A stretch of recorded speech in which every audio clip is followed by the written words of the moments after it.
Ladies and gentlemen, welcome to the next edition of AmiSights. I'm Ami Kassar, your host, along with my co-host, Lynn Ozer, aka SB Queen.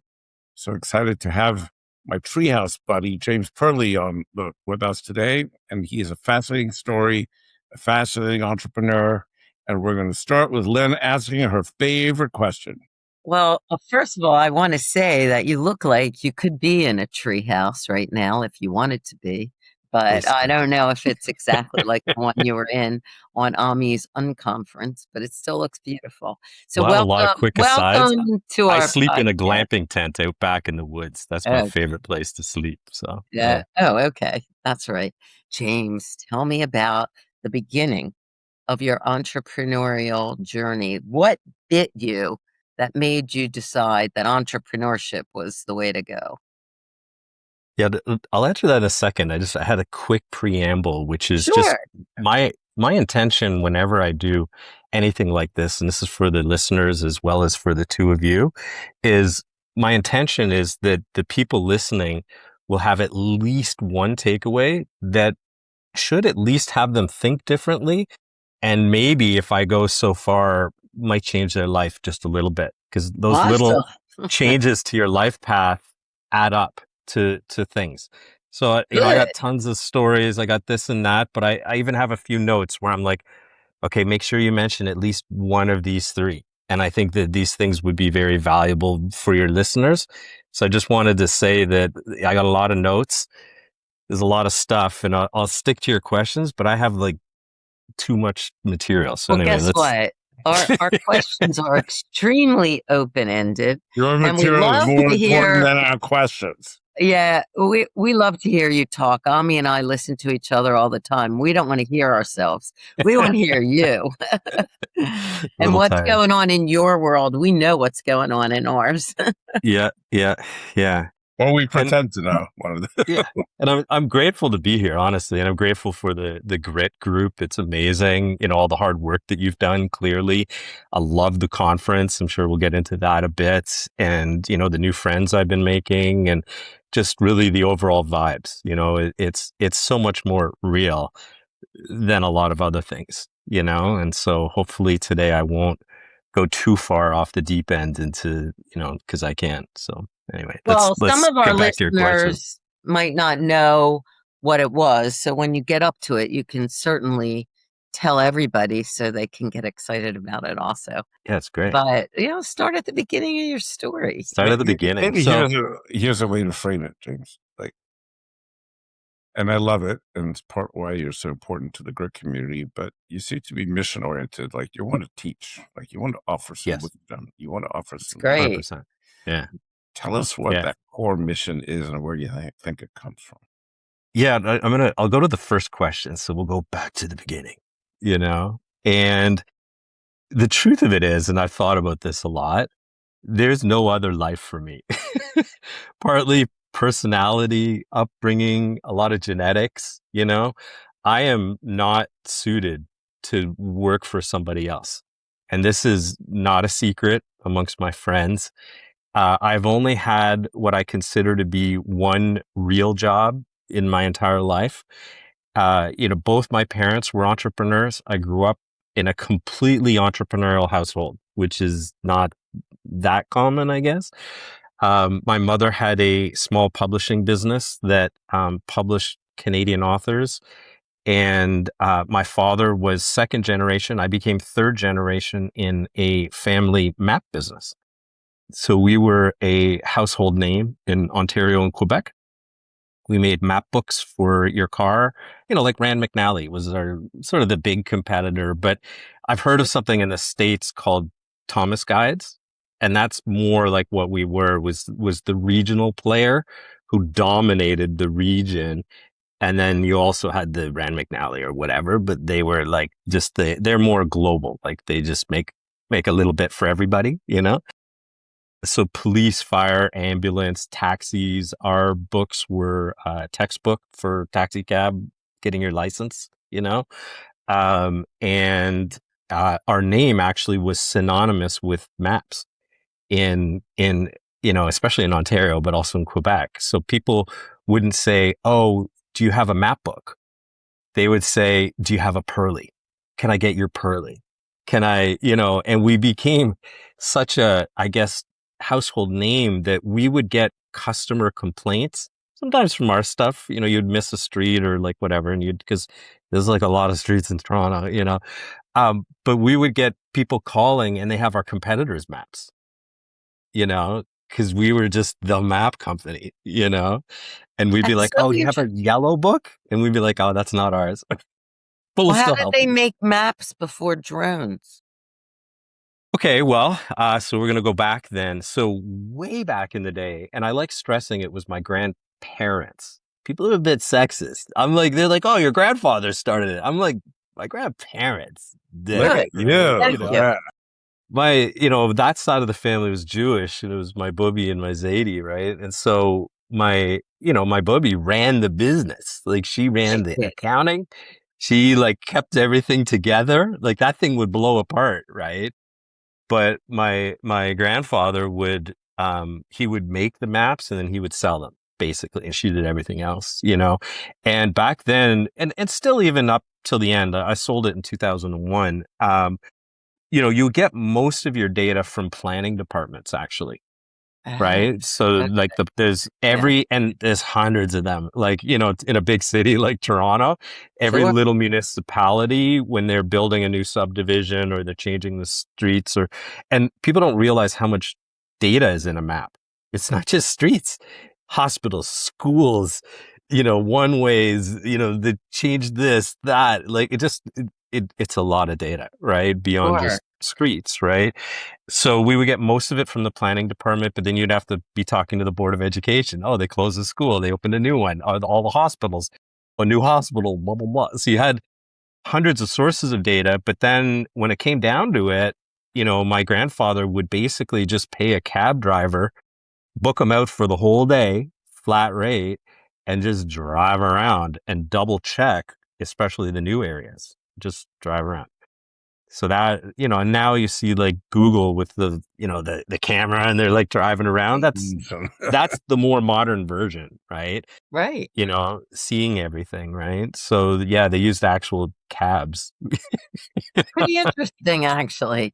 Yeah. Yeah. So your grandparents started this business, and I assume your parents took it over, and My then father did. So my your father. mom wasn't really involved in the map business. She had her own publishing business. So we're basically publishers, right? Because the Okay. maps were all Yeah. papers, Right. Anyway, so there are many threads to my life.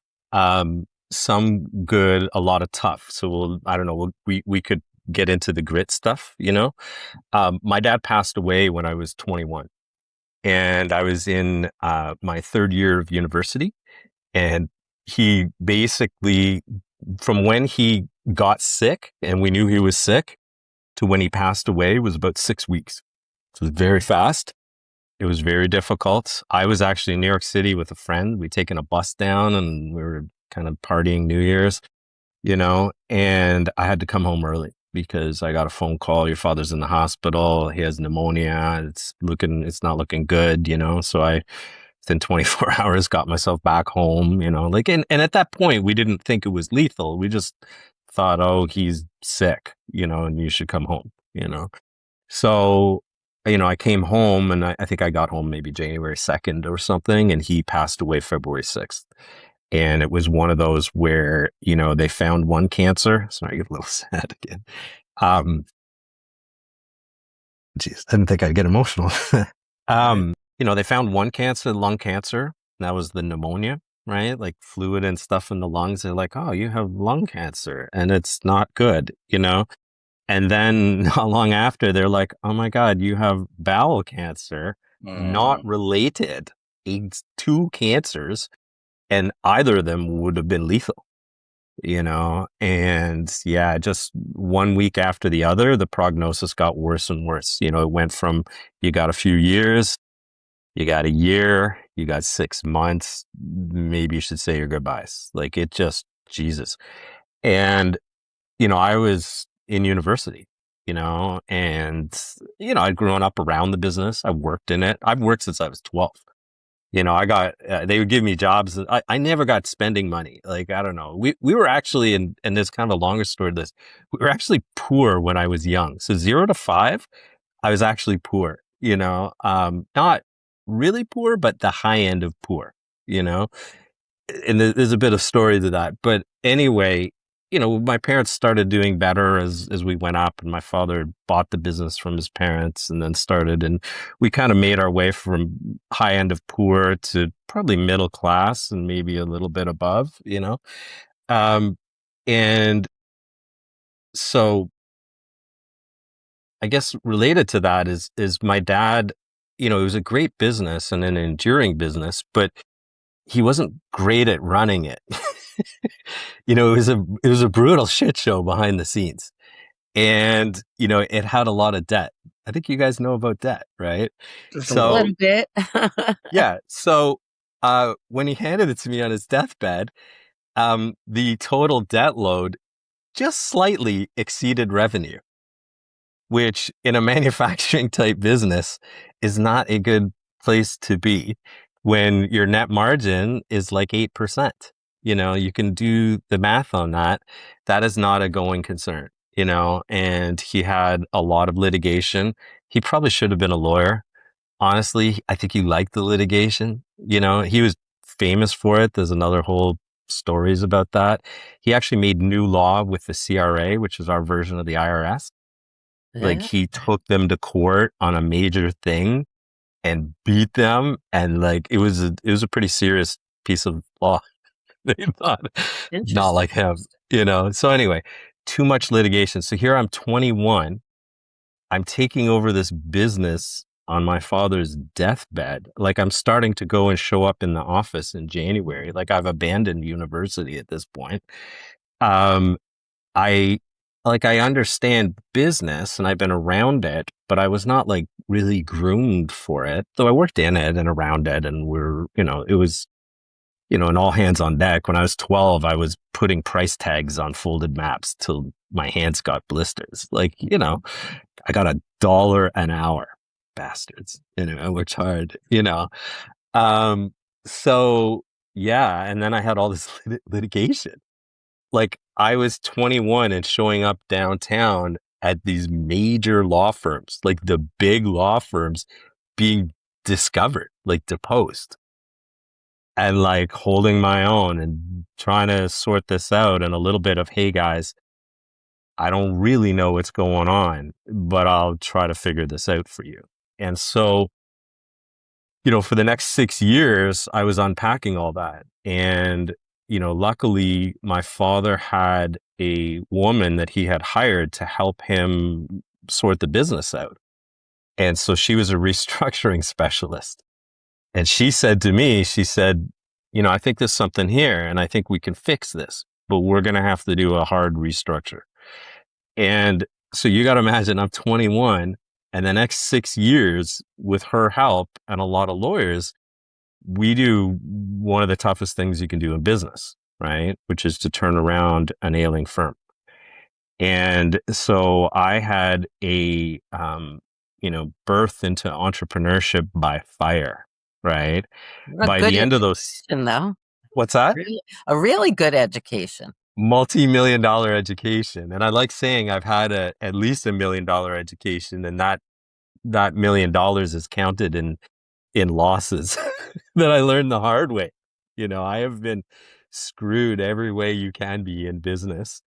Now, one of the advantages of this business was how complex it was. We had our own warehouses, we had our own drivers at a time where everything was centralized. Some of our biggest sales channels were like bookstores, convenience stores, stuff like that. And normally, if you sell a book, it goes to Barnes and Noble and then it gets blasted out everywhere. We were servicing the Canadian versions of Barnes and Noble's direct. We're the map people, the only people, because there's too many SKUs and it's too specialized, right? Because a bookstore in the East End needs some East End maps, and the West End needs different. You need different, and it's just too hard for their system. So they let us service directly. So anyway, we had that. We had a call center, telemarketers. We also had an excellent business in promotional materials. So we would, you could buy, I think the minimum run was like 500 map books and put a custom cover on it. So you could put Amis, get your loans with us, or a lot of real estate people did it. And you can imagine people keep these maps for years. Every time they grab the map book, they're looking at your ad. It was great promotional thing. What else did we have? Oh, yeah, and we did custom maps. Not that often because they were really expensive, but people would need a custom map, for all kinds of things. We did a big job for Pizza Place. Every one of their locations had a map of whatever their delivery area was on the wall. This is before technology, right? You got a driver and he's like, oh, this is where I'm going, and then it would take off with your pizzas, So yeah, I got to learn, and then we were manufacturing. We had many levels: printers, binders, this is that. A map book would have 8 different people touch it, and all that. So, but it could be yeah. obsolete by the time it got printed. Well, see, this was one of the genius things that my grandparents did. Is we have the year on the front. It's a new edition every year. There you go. Yeah. Now you're selling a lot more maps. Right. Right. Absolutely. Right. So yeah, I have the oldest I have is 1951 in my library, and all the way up to 2001, when we sold. So yeah, we would come out every year. But that also is hard because printing is such a numbers business, right? To print 10,000 units, say, cost $10,000. To print 20,000 units costs $12,000. So like you're trying to estimate, and then you got to deal with the old ones and blah, blah, blah, but you do make more money overall. Right. And then there's also the panic of when you send that map to the printer and it's a $250,000 print job. If you fucked up and left like a big area out or did something wrong with the data, you might have to scrap that whole run. So the quality control is insane with so many layers of checking, right. How many employees did you have? I think at its peak, it was only like maybe 50, Reasonable size though. Yeah, for a small business, it's pretty good. Yeah. So you were able to successfully turn it and sell it at a price you were happy with? Somewhat. I mean, I didn't retire. I don't think you're ever going to retire, buddies. I'll never retire. I mean, look, MapQuest was a thing by the time we sold, and we could see the writing on the wall. We actually sold to Rand McNally, but Rand McNally had been sold to a VC firm. So you didn't see Waze on the wall, did you? No, Waze had not come yet, thank God. But we were digital though. We had full digital maps and we understood digital mapping. But I remember at the time, MapQuest had a $1 billion R&D budget. And I'm like, oh no. Like, what do you do when you're a little competitor, right? And you can see, you're the buggy whip guy, right? You're like, whoa, man, this is not good, So Rand McNally showed up and said, hey, because their whole MO, like, is this VC thing, right? We'll buy up all the little regional competitors. We'll have economies of scale, whatever, right? So they approached us and said, hey, you thinking about selling? And we're like, yeah, we could consider it. Internally, we were like, oh, thank God. The answer to our prayers, yeah. Well, and part of like You Want a Grit story, it took a year. And we were willing to sell from them approaching us till we signed a deal. The people don't realize, I mean, in today's day and age, money has become so loose that it just flies around, but it to sell a business can be very difficult, and there's many layers of, I'll just say, absolute bullshit, like things that don't really matter, but everyone gets excited about. In that time, their CEO quit. And that knocked things back 3-4 months because then the new person and get up to speed. And a lot of times that'll kill your deal. Just because they kill everything the last person was doing, Right. you know? Yeah. So anyway, we did sell. I paid off all our debts. I had a little bit of coming and going money, ready to start again, you know, start my business. So maybe we'll get to it. My current like business is like, in theory, the one that I'm going to really love. The business that I started after that is the one that made us, I don't know, low grade famous in the EO. And is still to today the most business I'm most proud of for a lot of reasons, but I wouldn't say it was my passion. With proceeds of the map business being sold? Yeah, so I didn't buy it, I started it. Oh, you started it. Okay.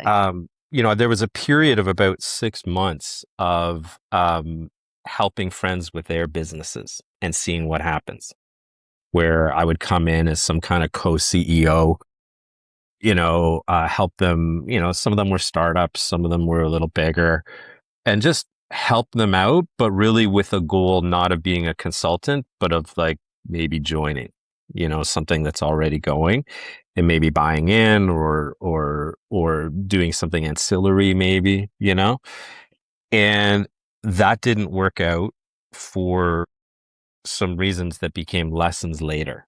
Right. So I think I basically ran like 3 friends' businesses, and each one ended for what seemed like different reasons, but really at the end of the day, it was personality stuff with them, with the owners, and so I had this little sort of side gig, I guess, that a friend had done for me that I then partnered with him, and then that became the business. I'm kind of wearing this shirt. I don't know if you can see it. It's like, be great. And we have our core values on the back. I don't know if I could stand up and show you guys, but this was like our hardcore scaling up, business. Right. So it was basically, and it still is today, I still have the business, we help technology companies in Ontario get government money, basically grants and tax credits. They're very lucrative in Canada, socialist Canada. The States does not have nearly what we have in Canada. And, we're experts in that. So we help our clients get it, sometimes for hourly or flat fee, but usually for a commission. And basically we do all the work. And there's some, I guess, interesting parts of that. I don't know if you have any questions so far, but let's hear about it. So here's the most interesting part of it is, whether it's a grant or tax credits, and legally there's a pretty big difference. So I don't know, an armchair tax lawyer, because this is tax law. I read the budget when it comes out, for changes in the legislation, right? And I'm technically a lobbyist, but I like saying I'm not that kind of lobbyist. So I don't lobby the government to change laws, but I do sometimes directly represent my clients to governments to help them work with government. And that's technically lobbying, right? So it's just being a representative, really. So the most interesting thing is this: is you, in order to get government money, whether it's a grant or whatever, you're basically like a lawyer. You have to make a case. So if it's a grant, you have to make a case that, okay, your pool of money, whatever it is, 10 million, 100 million, whatever, you should give 500,000 of that to my client because, oh my God, they are so right up your alley. Because those buckets of money all have a purpose, right? This is to stimulate, one little niche area, right? Right. And so you have the people who are applying, but sometimes we go and we think of our roster of everyone we work with, especially when a new pool of money comes out, and we're like, you know what? That kind of really fits, whoever. So then we'll go talk to whoever and be like, I think we should do help you with an application or something, right? But then the tax credits are different because they are an entitlement, which means basically if you build something that's innovative, and I'm really condensing it here. But if you build an innovative technology, Canada wants to reward you. If you built it in Canada with Canadian employees. So you're like, I built XYZ amazing new technology. I spent $500,000 making it. You can get maybe 200,000 or 300,000 back. And these numbers are very rough. There's many layers to it, right? But then what we do is we have to look at what you did, do write-ups, prove that it was innovative. So we have to make an argument. We got to build all the backup. Well, here's what they spent, and there's spreadsheets on spreadsheets, right? And we got to collect the invoices or the payroll or the whatever, right? And so then we make the claim. And the government has a bunch of auditors, engineers, financial experts, whatever. You don't always get audited, but when you do, they give you the business. Like they're like, it doesn't sound very innovative to me. That just sounds like normal development. And you're like, no, it's innovative for reasons. And anyway, we can get into fights, have a lot of experts, and then it comes to, well, how did you calculate, the amounts? Like it's an audit. I actually have as much or more audit experience than most auditors. So I'm really good at auditing, but here's the fascinating part. We've been doing this 25 years now. And I had a previous business partner when we were kind of in our glory days. And then I have a few businesses now. So I have a new business partner. But here's the crazy thing. 25 years of innovative companies teaching me exactly what they're doing. Now, everything, I work in a very confidential world. So I won't talk details, about what my clients are doing Right. or the numbers, right? But it's still in my brain hole, right? And I see patterns, right? Because in order for us to do these claims, and we're doing them every year, we have to know their tech stack. We have to know what they did last year, what they're working on now, and what their future plans are. We also see all the numbers. I know their corporate structures. I know how much the owner is making exactly. And so over the years, there was a lot of like, a lot of people thought you were really, doing good, but you're not. And then a lot of sleepers, I'm like, wow, they're making so much money, right? And you see innovation. So I'm like this crazy innovation expert. And we've had clients, not just software, engineering, microelectronics, every facet of high tech. We have had clients. And when we were bigger, like we had electrical engineers, mechanical engineers, senior software people on staff. Like, you're very, like you could be working in any area of high tech. And so, we're essentially experts in technology, and seeing the waves of these things, of course, the AI wave, everyone's very excited. Were you preparing these companies to be sold? No, sadly, some of my best clients, so I just lost someone last year. I was so happy for him though. Like we worked with him like 9 years or something, or 10 years. What a great run. He sold for a really good number. I was really happy for him. Not a client anymore because of the way the rules work. If you're too much foreign owned or the corporate structure is a certain way, you don't really qualify anymore. Or it's like the number drops. It's heavily weighted towards Canadian owned firms. So yeah, we don't technically do that, but our work helps because it helps the bottom line, right? If we get a client $500,000, that's income, with no cost base, essentially, other than us, The fee. We're like little angels of money. We basically sell money, How many of these are you doing? Or is it slowed down? Was it big at one point and you slowed it down? Yeah, we were bigger. And that was sort of the thing. I'll get into the story of kind of the heyday, I guess. I have a few other businesses. Some are pretty interesting. I want to tell you guys about if we have time, or we could do it another time. But, at our biggest, I think we were 33 employees, which, compared to an IBM is nothing. But the crazy thing when we hit 33 employees is these were all like really smart, for the most part, senior people. I think our cheapest person was 80 grand, and this is 10 years ago, and we ran our company like we felt like special forces, like highly trained, work together. Like it was the behind the scenes stuff that was so interesting. And that was, I mean, I don't know, my little claim to fame, my name is in the front of scaling up, right? So in that period, I did the EMP, my business partner did that. We hired a gazelles coach. I like to think the best one, maybe, I don't know. I don't know the other ones, but one of the Who'd best you ones. hire? I'll tell you. We had Les Rabinovich. Yeah. Anyway, Les was great. I think I've told you, I think we spent like 180 grand on it, like not small amount, and, we were growing like a friggin' rocket ship. And, the claims that we were doing were getting bigger and bigger. I'll tell you one thing, I am a beast at cash flows. Some of our bigger claims, because the government departments started like slowing down, as these things got more popular, we're taking 3 to 4 years from filing to paid. And it could take us 6 to 8 months from starting with a client to filing. Because under the tax rules for some of these types of programs, you could go 6 years back. And then, you basically each tax year is a claim and blah, blah, blah. Like you could probably imagine the level of complexity was wild. And if you effed it up, you might get zero.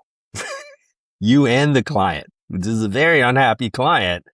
And, we're paid a commission. So we don't get paid till that 4 or 5 years is up. Right.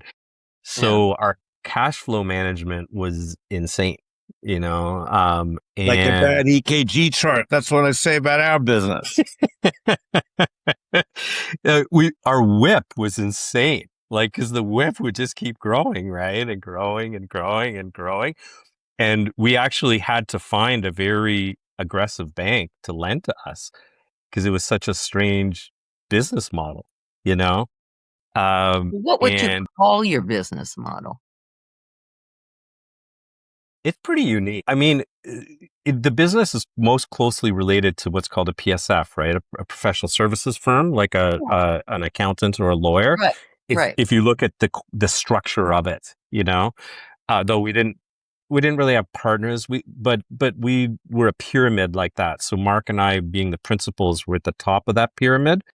And then you go down a level and you have departments, and then you have department heads, which are basically product lines. Cause it took a lot of you had to keep your nose to the ground to stay abreast. Cause here's another thing. So imagine and the longest was these 4 to 5 year claims.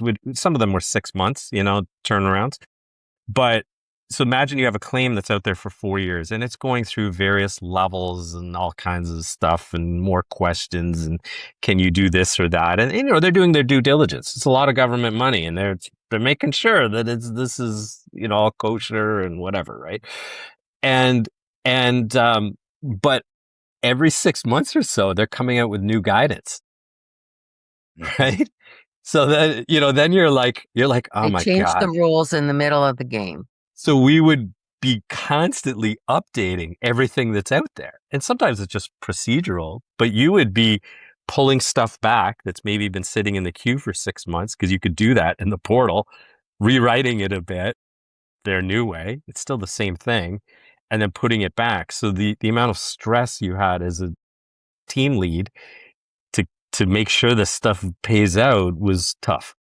And there was a lot of, I know we said that, but what we meant was this, because they decided to change an interpretation and they were pretty flexible too. They kind of got it. Like if the work you had done was like in the wheelhouse of what they wanted, they would be a bit flexible in terms of, all right, that isn't exactly what the wording of the legislation says, but we'll let it pass. Right. And, and that was a lot of their job too, was, it's very hard to legislate something amorphous. So anyway, that's sort of our life, so that business was more fun because we had the most exceptional culture.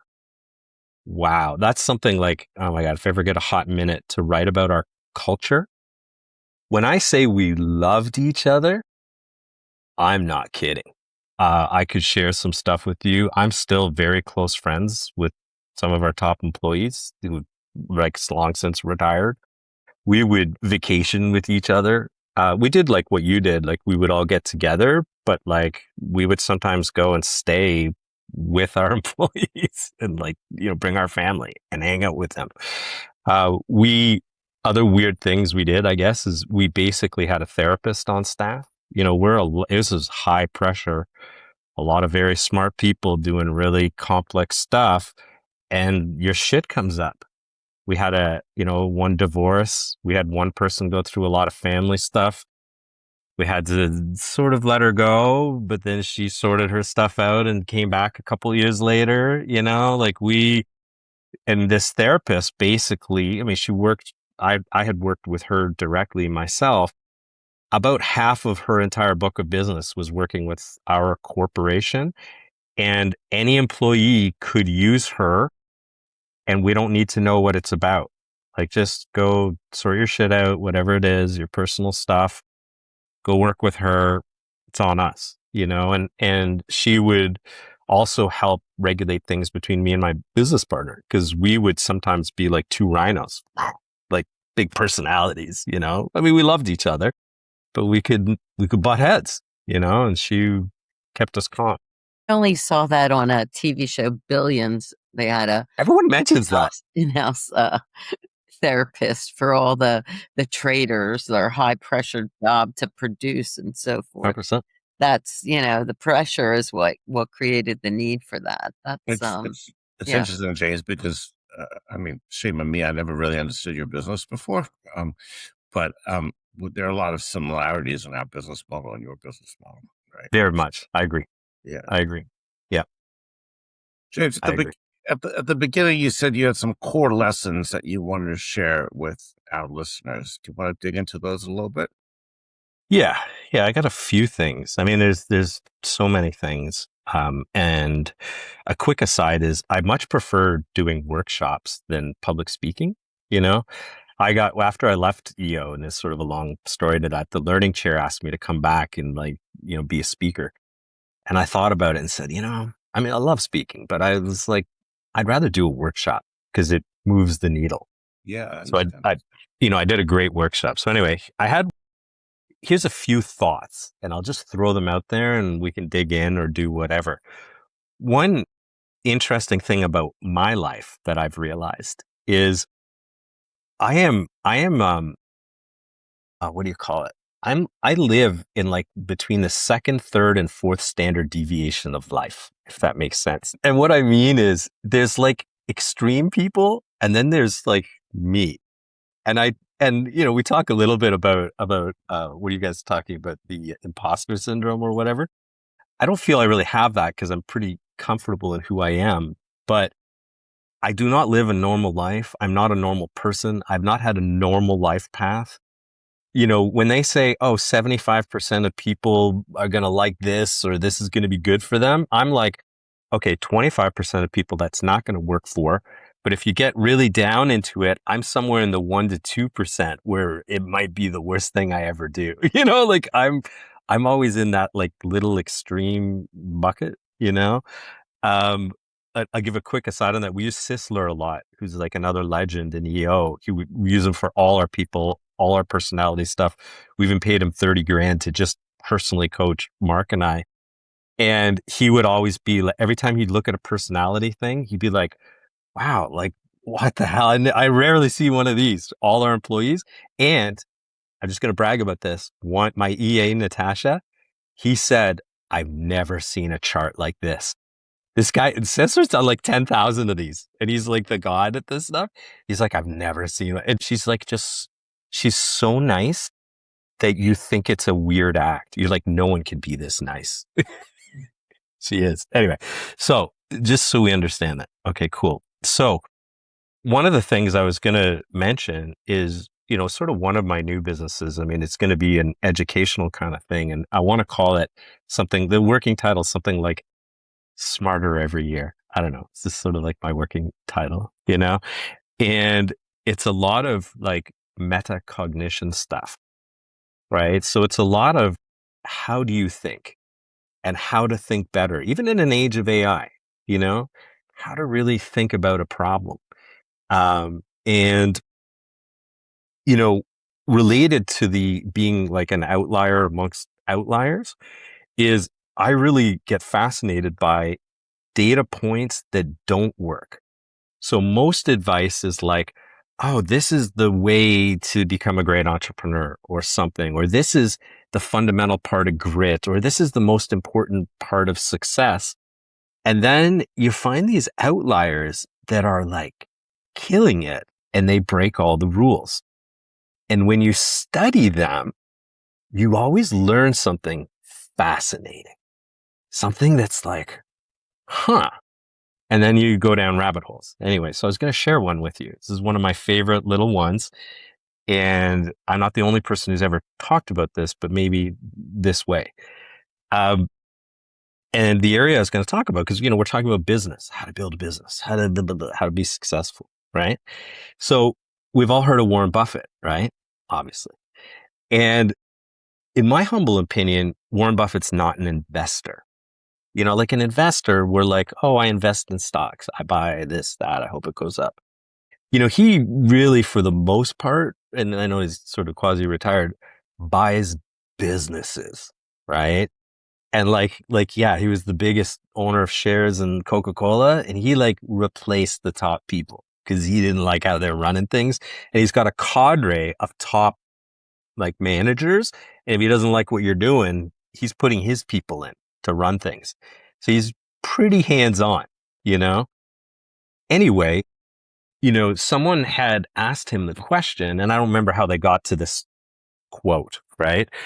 But the topic was, people to run his businesses, right? You can imagine the quality of the managers he has and the CEOs, where he'll parachute somebody in, And if you backtrack a second and you say, okay, I'm Jeff Smart, right? I love that part of EMP.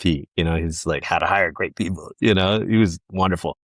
And, if you hired him and you said, okay, I got a Fortune 500 company, I got a great I need somebody to run it. What would that list look like? And a lot of the things on it would be things like, I'd prefer a Harvard MBA.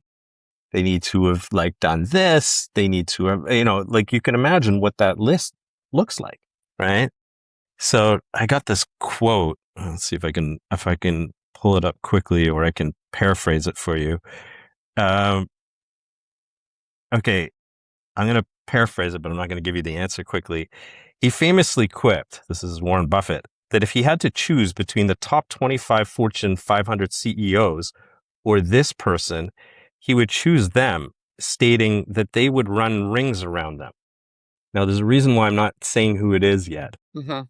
Because this person that he's talking about, that Warren Buffett is saying, my top pick for running any of my businesses, this person never learned to read or write in English.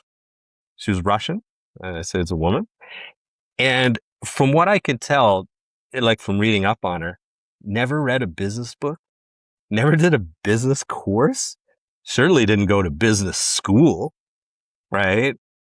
Just didn't have any of this knowledge that we have for running a business. And Warren Buffett's like, you, any of my businesses. What business did she run? So she had a furniture business. One of these we sell cheap, decent quality furniture and then finance it, it's big debt business, as you guys might know. It's really a debt business these days, and yeah, he bought it out. And then I don't want to say she screwed her, but she took him to the cleaners. He's known at being an unbelievable negotiator. She kind of took him to the cleaners. It's an incredible story if you look it up. And he was, instead of being mad, he was like, bravo. You stumped the star. Her name is Rose Blumpkin, if you want to look her up. Yeah, Rose Blumpkin is her name. But she didn't really dupe him. Blumpkin.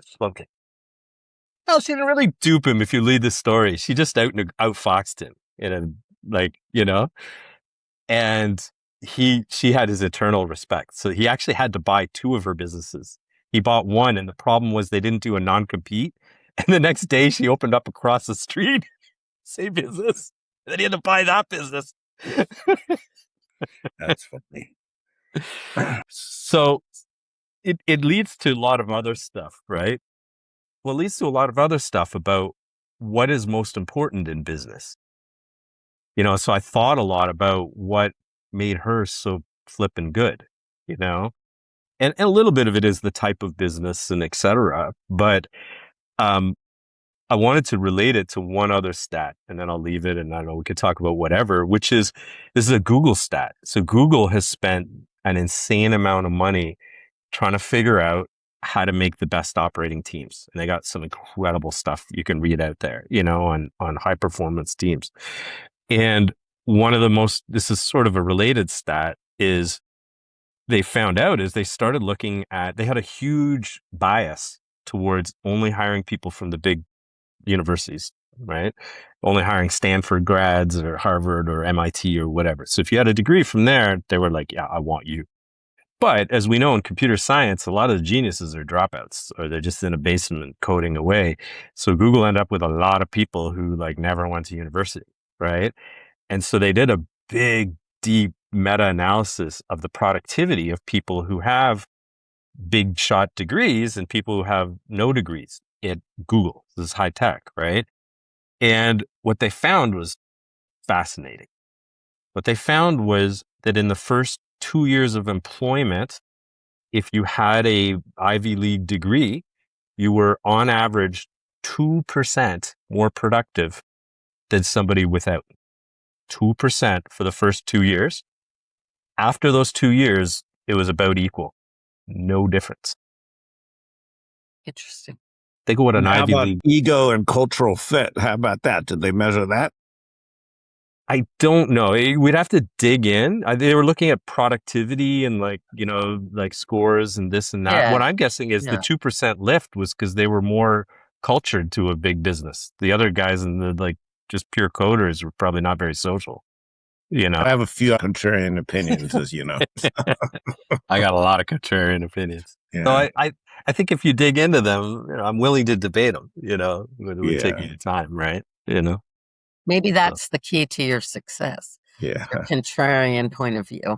James, first of all, what are you doing now? Are you looking for new businesses? Are you doing this business? Are you consulting? Are you coaching? Are you having fun? Are you retired? Talk really quickly. Like we've, crazy life. So, I did the workshop at your event, and the workshop was kind of fun. I wrestled a couple people. I cried a bit, and the very short version is I have had every goddamn brick thrown at my head for the last 5 years that it got to a point of where you don't want to say there can't be any more bricks because there's always seemed to be another brick. So, just the very quick is I almost died, really. And and a lot of other things went wrong that weren't even related to that. And this period of my life is, people talk about comeback or whatever. This is more like a resurrection, kind of really in body, mind, and soul, which is a longer conversation, and there's a lot more that I could share. And really what I was sharing about was how to get through really tough stuff, like brutal stuff, and so that's kind of my arc. So still have the government money business, building a few others out, have a new business, a joint venture that's just healing body, mind, and soul, but at a very advanced level. So back to the I almost died stuff. I not only worked with top experts, but we all went to new places fixing my shit. If you looked at my, x-rays of even a year ago, you would be like, how are you walking around? So, there's a whole conversation about, biohacking and all this stuff, longevity, I'm an expert, nerves, regrowth factors, all this stuff. So really I'm in a marinate phase. I'm out of the woods. I'm consolidating. I'm starting to write, You look like you're in the woods a little bit back there, buddy. But well, that's why I'm living up here partly, right? I got rid of the city house last fall, right? And I've had this. This has been in my family 60 years, I think. This property. I'm the only family member who owns it now. But yeah, this is paradise, right? So this is healing my nervous system, giving me lots of free Did Waze get time. you there or a map get you there? That's clever. Used to see me driving on these roads, these cottage roads, you know. So, yeah. And how do people find you? Anyway, you can go to jamespearly.com. By the time this airs, I don't know, we're just going to have like probably a simple, like, put your email in and here's a bunch of things we're working on and like, what are you interested in? And, you know, things will be coming out in stages. I'm definitely going to be doing some workshops. I got some crazy ideas for you guys in Grit. Just saying, you know, like I am planning when I go a workshop that will change people's lives. So that's the bar. Like 1 hour, 1.5 hours, I can do it. No problem. So awesome. We'll walk out a different person. I will mint you a different person. I don't care. It's been a great chat, but it's great to talk to you. You're a fascinating story. And Lynn, thanks for joining us too. And if I can really quickly, gratitude. I kind of watched you or talked to you, didn't know you that well. I think just from above, for anyone listening, my sense is you have a really well-run business. You really care about your employees. You care about your customers. If I had business to bring you, I would pick you first. You know, you really have that energy of you give a shit, you know what you're doing. You'll say no, like, sorry, not for you. You know, you just want good business. You know, I talked to seeing your family a bit, and everyone around you likes you for good reason. So I just wanted to give you a little bit of props, you know, and I think you've done a great job with Grit, you know, and I appreciate the work you've done. I appreciate it. I got some haters out there, but that's kind of their problem. That's my point, is you're nice and gritty. Thank you so much for joining us. Great to meet you, James. Hope we see you again.